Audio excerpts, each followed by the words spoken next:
انت عمال تقطع في الامارات لكن ما بتقطعش في المغرب. طب ما المغرب طبعت اهي. طب ليه بنهاجم الامارات ما بنهاجمش المغرب؟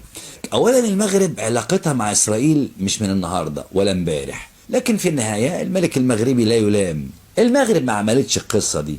تقدر تقول كده ببساطه ان التطبيع المغربي الاسرائيلي، وان كان انا ضده بالمناسبه، ده تطبيع في الاخر تقدر تقول شكلي بروتوكولي، اصلا ملهاش غير المغرب. المغرب دولة تاريخ، دولة عريقة. يعني الحقيقة ده ما يحصلش مع المغاربة، لان المغاربة في الاخر انا بقول لك هو هيبقى في الغالب هيبقى تطبيع بروتوكولي. دولتين طبعوا مع زي مصر، ما هي مصر مطبعة من سنوات مع الكيان الصهيوني. لا اتصور في النهاية يا حضرات، ولا يمكن خيالي يجي ان الشعب المغربي العظيم يعمل زي ما عمل الشعب الاماراتي. مش ممكن، مستحيل في مصر، وانا اؤكد لك مستحيل يحصل في المغرب. المغرب اللي اصلا فيها جاليه يهوديه. في الحقيقه في سؤال ساله لي صديق ليا، وصديق لطيف جدا ومثقف جدا، مش عايز اقول خبيث لكن سؤاله كان ذكي.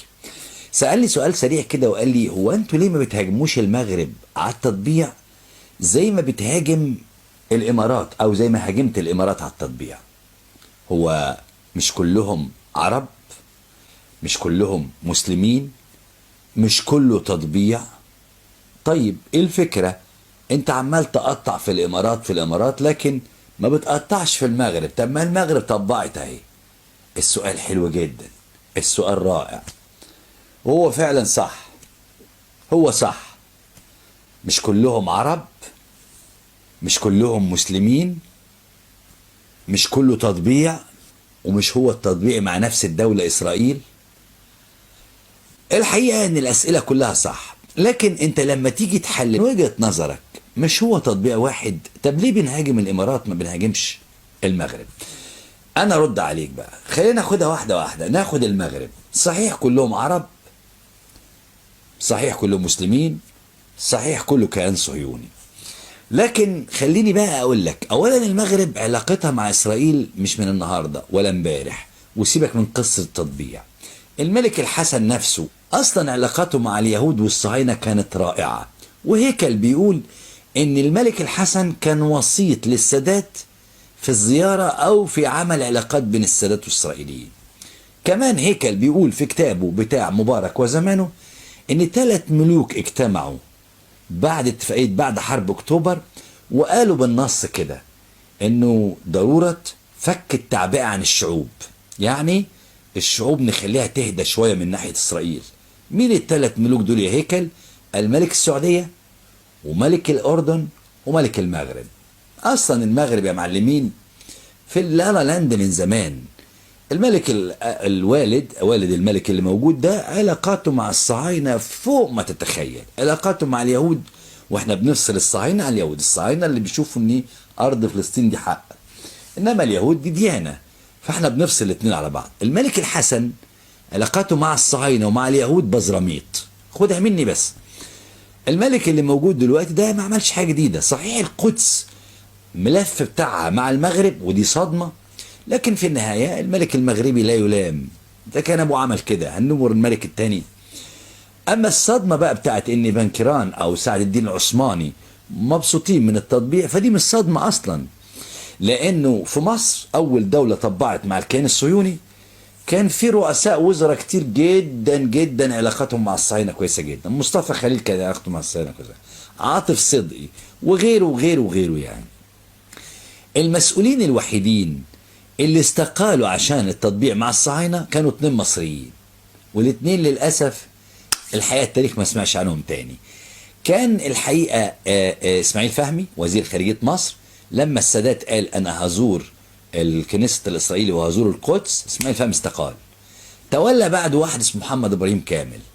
محمد إبراهيم كامل ده راح مع السادات إلى كامب ديفيد، وهناك في كامب ديفيد ما عجبوش اللي عمله السادات مع الصهاينة، فلم بعضه كده وخب بعضه واستقال.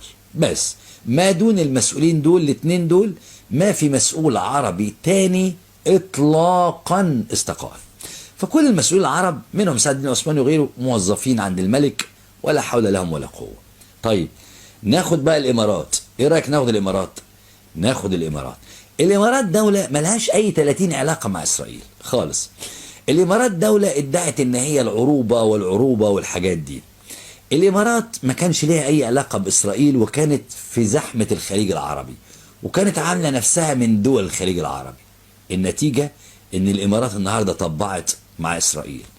ده الفرق بين الدولتين. ناخد بقى الفرق الثالث.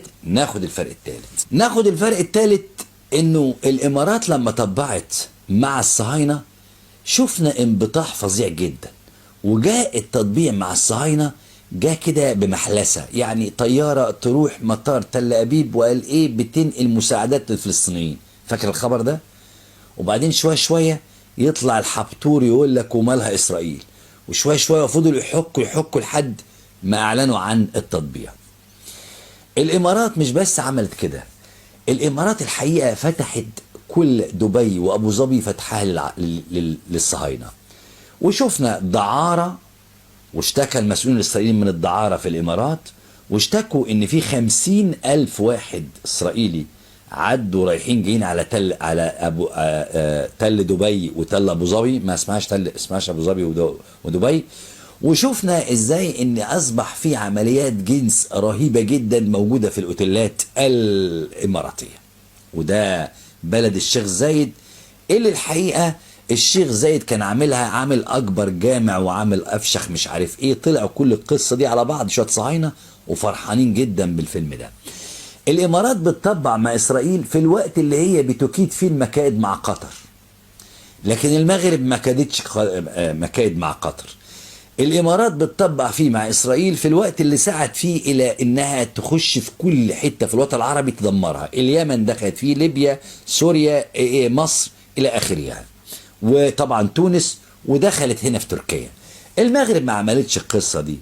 تقدر تقول كده ببساطه ان التطبيع المغربي الاسرائيلي، وان كان انا ضده بالمناسبه، ده تطبيع في الاخر تقدر تقول شكلي بروتوكولي، لكن ما شفناش الشعب المغربي بيروح لجنة اقتصادية منه إلى إسرائيل وتروح تعمل بقى علاقات. وما شفناش رجال أعمال مغاربة رايحين الصهاينة وعمالين يبوسوا في كعب الصهاينة.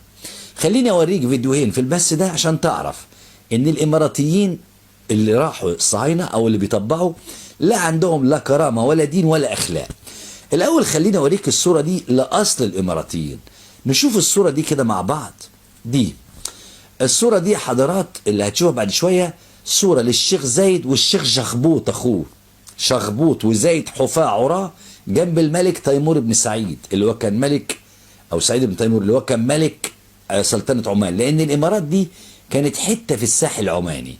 شوف الاتنين إزاي واقفين إلى جوار الملك، أو الملك تيمور ملك سلطنة عمان. الاتنين حفاة عراه مش لاقيين ياكلوا.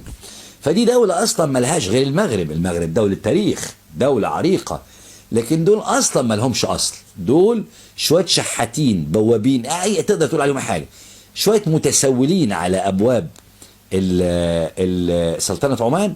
مع بريطانيا عملوا دولة وقال إيه، وبعدين طلع لهم الغاز، وبعدين طلع لهم جبل علي، وبعدين إحنا استغنينا عن قناة السويس، فبقوا الناس أغنياء جدا. ده واحد. حاجة التانية بقى، شوف الإماراتيين وهم بيتمحلسوا على أبواب الصهاينة، وشوف الصهاينة بيعملوا فيهم إيه. كل الكوميدي، البرامج الكوميدي عمالة تتريق على الصهاينة، على الإماراتيين بشكل رهيب جدا.